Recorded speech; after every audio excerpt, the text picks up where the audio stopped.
आजमी साहब एक छोटा सा किस्सा सुना देती हूँ। हाँ जल्दी में जरा। हाँ जल्दी बोल रही। औरंगजेब को बहुत अच्छा सुलह कुल की नीति से मुगल साम्राज्य मिला था। आए लुटेरे थे लेकिन मिला था। उन्हें शौक चढ़ा कि पूरे हिंदुस्तान को हम इस्लाम में बदलेंगे। आलमगीर जिंदा पीर भीड़ लेकर के चल दिए। हुआ क्या, दक्षिण भारत तक गए लेकिन बना देंगे नहीं। आप कहिए तो दोबारा सुनवा दें। बहुसंख्यक होगा कैसे? मैं सवाल तो ये है भाई, मैं कह रहा हूं सवाल क्या था? सवाल क्या था विवेक साहब? मुसलमान असम के मुख्यमंत्री ने कहा, असम के मुख्यमंत्री ने कहा कि असम में मुसलमान बहुसंख्यक हो जाएंगे 2041 तक अगर इसी रफ्तार से बढ़े तो। भाई बात असम से शुरू हुई थी। और अगर किसी स्टेट का मुख्यमंत्री ये कह रहा है, और वो किन संदर्भों में कह रहा है? वो कह रहा है कि इसमें बड़ी संख्या में घुसपैठिए हैं, अवैध नागरिक हैं और ऐसे लोग हैं, इस पर लगाम लगाने के संदर्भ में बात हो रही है। आप उसको हिंदू मुसलमान कर दिए। क्या कश्मीर में मुसलमान बहुसंख्यक हैं कि नहीं? वो देश का हिस्सा है कि नहीं? अब लीजिए, अब अगर हम गोवा चले जाएं या हम केरला चले जाएं तो क्रिश्चियन कम्युनिटी आपको मिल जाएगी। जरा जल्दी से अबू आजमी का बयान सुना दीजिए जरा। विवेक साइलस को क्लैरिटी होना जरूरी है इसमें। आप हवाला देकर के कहते हैं कि 2041 में वो मेजॉरिटी में आ जाएंगे मुसलमान, इतनी आबादी जो अगर उनकी बात यह है कि मेजॉरिटी में आ जाएंगे, अगर उनका हवाला सही है तो भारतवर्ष की जनता को खुश होना चाहिए कि अगर मुसलमान मेजॉरिटी में आ गए ना तो भारतवर्ष को सोने की चिड़िया बना देंगे। सोने की चिड़िया कब कहा जाता था भारतवर्ष? किसके राज में कहा जाता था? ये सर्च कर लो आप। मुगलों के राज में भारतवर्ष सोने की चिड़िया था, हर घर में सोना था, हमारे देश का जीडीपी बहुत ज्यादा था, हमारे यहाँ गरीबी नहीं थी, एक्सपोर्ट हमारा बहुत बड़ा था। जब भी अंग्रेजों ने इस मुल्क पे हमला किया।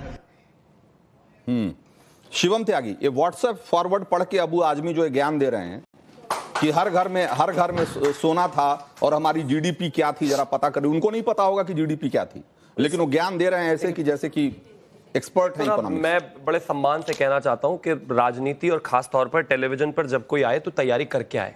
एक तो इनका नेता ऐसा है ऑस्ट्रेलियन रिटर्न अखिलेश यादव के, उनको कुछ पता नहीं और उनके प्रवक्ता तो उनसे भी बड़े हैं। प्लीज आप इनको बीच में रोके। मैं इनके बीच में बोला नहीं ना, अब एग्जांपल दे रहा हूं। इन्होंने जो बीच में इनको बीच में मत बोले, कोई लाभ नहीं है। ऐसा अगर इसका कोई बात है, फर्जी डिग्री नहीं है, पर्सनल अटैक नहीं थी तो वापस काहे कर ली फिर? पर्सनल अटैक नहीं सुन। अभी पिछले चुनाव में अपने आप को ऑस्ट्रेलिया रिटर्न बताया था, इस बार वापस कर ली, दिखाया ही नहीं, फर्जी थी डिग्री। अब बोलने दीजिए, थैंक यू। इन्होंने जो आपके सामने अभी वो भाजपा का पढ़ा, उस सारा का सारा मैनिफेस्टो भाजपा का है ही नहीं। कुछ भी झूठ बोल रहे हो। आपको प्रवक्तागिरी छोड़नी पड़ेगी, एफआईआर करनी पड़ेगी मुझे। आप ये बेकार की बातें कर रहे हैं। वहां पर चंद्रबाबू नायडू की है मैनिफेस्टो, पढ़ के आया कीजिए। बेकार में बातें चैनल पर आकर कुछ भी कह देंगे, भला कोई बात है क्या? अरे वो चंद्रबाबू नायडू है भाई, वो भाजपा नहीं है। टीडीपी के साथ आप इनको रोकिए। एक मिनट विवेक साइलस, आपने जब बात कही आपको सुना गया ना। एक मिनट विवेक साइलस, ठीक है, नहीं आपकी बात सुनी गई ना। अब शिवम को बोलने दीजिए, मुझे मेरा समय मिले। अब आप मुझे ठीक है, नहीं आपका वक्त आएगा, आप टीडीपी के साथ काउंटर करिएगा, लेकिन अभी रुकिए। तोड़ दीजिए, झूठ मत बोलिए, झूठ मत बोलिए। अब इनको रोकिए ना, सरकार गिर जाएगी। आपस में बात नहीं करेंगे हम लोग। यहाँ ऑडियंस से मुखातिब हैं। एक मिनट, हम ऑडियंस के प्रति जिम्मेदार हैं। ऑडियंस से मुखातिब हैं, आपस में बात नहीं करेंगे। ऑडियंस को देखते हैं। विवेक साइलस ऐसे बहस आगे नहीं बढ़ पाएगी। हाँ शिवम, यही इनकी प्रॉब्लम है। तो मैं यही कह रहा हूं, पहली बात इन्होंने आते ही कहा कि भाजपा का मैनिफेस्टो है, इनको इतना मौलानाओं को इतनी तनख्वाह दे रहे हैं, मुसलमानों को कुछ नहीं दे रहे जी हम, और ना हमारे मैनिफेस्टो में। झूठ बोल रहे हैं ये आदमी बिल्कुल। और मैं मानता हूं ऐसे आदमी को तो पढ़कर आना चाहिए। टीवी पर आ जाता है, उठकर पार्टी का पक्ष ले ले, पता कुछ नहीं। अब इनको रोकेंगे ना प्लीज। मैं बीच में नहीं बोला, कोई आगे बढ़िए, अपने समय बोले। अब आगे आता हूं। इन्होंने कहा कि भाई वो अबू आजमी कहते हैं कि अगर मुसलमान देश हो गया तो हम तो दुनिया के नंबर 1 देश हो जाएंगे। बंटाधार हो गया उन देशों का जहां जहां पर ये अतिक्रमण हुआ। पर्सिया ईरान हो गया, मेसोपोटामिया इराक हो गया, पाकिस्तान 1947 में जब आजाद हुआ, जब इस्लामिक कंट्री नहीं था, 1956 में आते आते उन्होंने अपने आप को इस्लामिक कंट्री कर दिया। अगर कश्मीर में ज्यादा हो गए तो वहां से हिंदुओं को भागना पड़ गया। अगर तमाम ऐसे उदाहरण मिलेंगे आपको कि जहां जहां इस तरह की स्थितियां बनी है, दिक्कत हुई। और जहां तक कहा गया असम के मुख्यमंत्री द्वारा, वो बिल्कुल ठीक कह रहे हैं कि भाई जहां पर भी संख्या यानी कि जनसंख्या जो है उसकी असमानता बढ़ी, वहां पर अपने आप में परेशानी बहुत ज्यादा क्रिएट हो गई। और ये इसमें कोई एक्सेप्ट करने में कोई बुराई नहीं है। अगर कश्मीर में कश्मीरी पंडितों की जनसंख्या और पॉपुलेशन बराबर होती तो स्थिति दूसरी होती। लेकिन जैसे ही वो कम पड़े वहां हालत खराब हो गई। और इस देश में मुझे कुछ कहने की आवश्यकता नहीं है, सब जानते हैं, सब अपने अपने मोहल्लों में रहते हैं अच्छे तरीके से, हर किसी को पता है। अब ये कह रहे हैं कि हम 240 पर आ गए तो हिंदू मुस्लिम करने लगे। नहीं भाई, हम हिंदू मुस्लिम कर रहे हैं, हम तो कोई हिंदू मुस्लिम नहीं कर रहे। हम सिर्फ एक चीज कह रहे हैं कि जो इतिहास में हुआ है, जो दुनिया में हुआ है, जहां पर भी अभी देख लीजिए ना, इसे भी छोड़ दीजिए आप, यूरोप में आए दिन देख ही होंगे आप सब, तो टीवी देखते ही हैं। अभी इंग्लैंड में देख रहे हैं, कल परसों लीड्स में क्या हाल हुआ, कौन कर रहा है, क्या कर रहा है, क्या देश नहीं जानता क्या? किस तरीके से पेरिस में हुआ ये देश नहीं जानता क्या? क्या हालात होती है ये देश नहीं जानता क्या? सबको पता है। ये पता नहीं क्यों जबरदस्ती प्रवक्ता बने हुए हैं। भाई जो सच है उसको कोई नहीं बदल सकता। और एक अंत में एक चीज कहना चाहता हूं, मैं ऐसा मानता हूं और ये देश के लिए रियलिटी है कि इस देश में जनसंख्या नियंत्रण तो है ही, लेकिन जनसंख्या समानता, यानी कि जहां पर भी लोग रह रहे हैं उनका अनुपात बराबर हो, बेहद आवश्यक है और जरूरी है और देखा जाना है, वरना जहां पर भी लोग कम पड़ते हैं दिक्कत होती है। ठीक है, हर्षवर्धन त्रिपाठी भाई, इस देश में जब डेमोग्राफी चेंज की बात होती है, एक तरफ कहा जाता है कि हिंदू मुसलमान हो रहा है, दूसरी तरफ लोग कहते हैं कि डराने का काम हो रहा है, लेकिन हकीकत क्या, क्यों इस देश के लिए डेमोग्राफी चेंज खतरनाक है? और क्यों आपको लगता है ये, आपके हिसाब से जब हेमंता विश्व शर्मा ये कहते हैं कि भाई ये खतरनाक, जब वो कहते हैं कि हमने कई जिले खो दिए, ये खो देने का मतलब क्या है? और वो क्यों इस बात को लेकर के इतने परेशान और चिंतित दिखते हैं कि भाई इस देश में, कि उस राज्य में डेमोग्राफी इस तरीके से बदल रही है? देखिए रंजीत जी, सबसे पहले स्पष्टता के साथ हमें समझना चाहिए कि भारतवर्ष है क्या।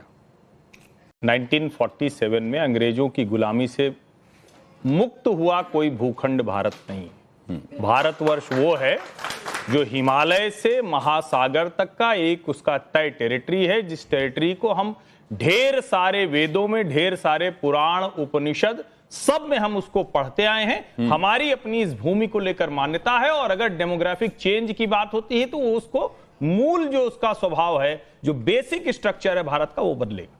जहां जहां मुसलमान हैं उन देशों की स्थिति जरा समझ लेनी चाहिए, और जो सबसे दुनिया का अमीर देश हो, जरा उसकी उत्पत्ति और कब से वहां समृद्धि आ गई, सिर्फ ज्यादा नहीं, आपने बहुत अच्छे से चूंकि बता दिया तो बहुत विस्तार से उस पर जाने की जरूरत नहीं, लेकिन फिर भी चीन का यात्री ह्वेन सांग जब आता है तो भारत की समृद्धि संपदा को लिपिबद्ध करता है। जब नालंदा विश्वविद्यालय को बख्तियार खिलजी जलाता है तो उसको पता है कि दुनिया की समृद्धि का, दुनिया के ज्ञान का भंडार यहां है। जब भारत में लोग आते हैं तो उनको रेशम पता चलता है तो दुनिया आधे नंगे घूमती थी, कपड़ा पहनने की तमीज नहीं थी। जब अंग्रेज भारत में आते हैं तो उनको लगता है कि अरे इतना संपन्न देश, इतना शानदार देश, उस देश से उन्होंने अपने देश को कहां पहुंचा दिया। कोहिनूर उसका एक उदाहरण है।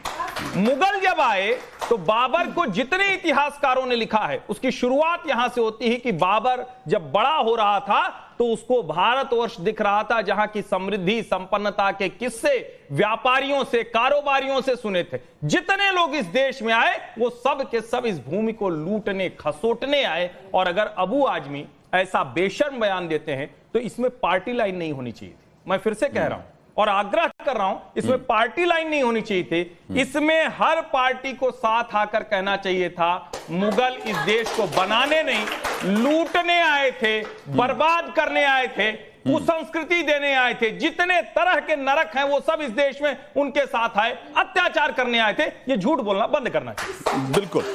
तो आपके इस बयान पे तालियां बज रही है। मैं चाहूंगा कि आप क्या सोचती हैं जब ये अबू आजमी जैसे लोग ये कहते हैं कि एक बार उनको दीजिए माइक, फिर उसके बाद आपके पास आते हैं। हाँ, कि जब ये कहते हैं कि भाई भारत सोने की चिड़िया मुगलों के समय था और हम फिर से बना, बहुत देसी सी बात है।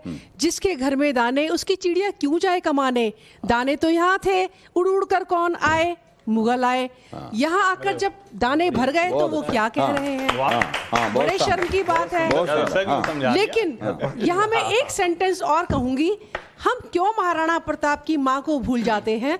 हम क्यों शिवाजी की माँ को भूल जाते हैं? क्यों अपने बच्चों को डराते हैं, ऐसा होगा तो ऐसा होगा? उनको क्यों उस काबिल नहीं बनाते? उस समय में शिवाजी ने कहां से कहां तक पताका फहराई थी, आपको सबको याद होगा। शिवाजी का क्या कहना था? सिर सलामत तो पगड़ी अनेक। लेकिन हमारा राजपूत क्या कहता था? हमेशा जान दे देंगे, सर धड़ से अलग कर देंगे। हमें अपने बच्चों को क्या सिखाना है? सर सलामत तो पगड़ी अनेक। लेकिन सर को सलामत रखने के लिए खुद को मजबूत करना है। आज माताओं को चाहिए 24 घंटे बच्चों को एसी में ना बिठाकर घर से धक्का बाहर करें, थोड़ा सा खेलें कूदें करें, कमाएं, हाथ पैर चलाएं। उसके बाद हिंदुस्तान को कौन डरा सकता है? ना डराइए, डर से आगे ही जीत है। आपसे मैं कहूंगी मुस्लिम आबादी 14% नहीं 17% है। ठीक है, हाँ ठीक है। तो हाँ, आपको अब्बू आजमी साहब एक छोटा सा किस्सा सुना देती हूँ। हाँ जल्दी में जरा। हाँ जल्दी बोल रही। औरंगजेब को बहुत अच्छा सुलह कुल की नीति से मुगल साम्राज्य मिला था। आए लुटेरे थे लेकिन मिला था। उन्हें शौक चढ़ा कि पूरे हिंदुस्तान को हम इस्लाम में बदलेंगे। आलमगीर जिंदा पीर भीड़ लेकर के चल दिए। हुआ क्या, दक्षिण भारत तक गए लेकिन लौट के वो इंसान यहाँ नहीं आ सकता। औरंगाबाद में जब उसकी मृत्यु हुई है, आंख खुली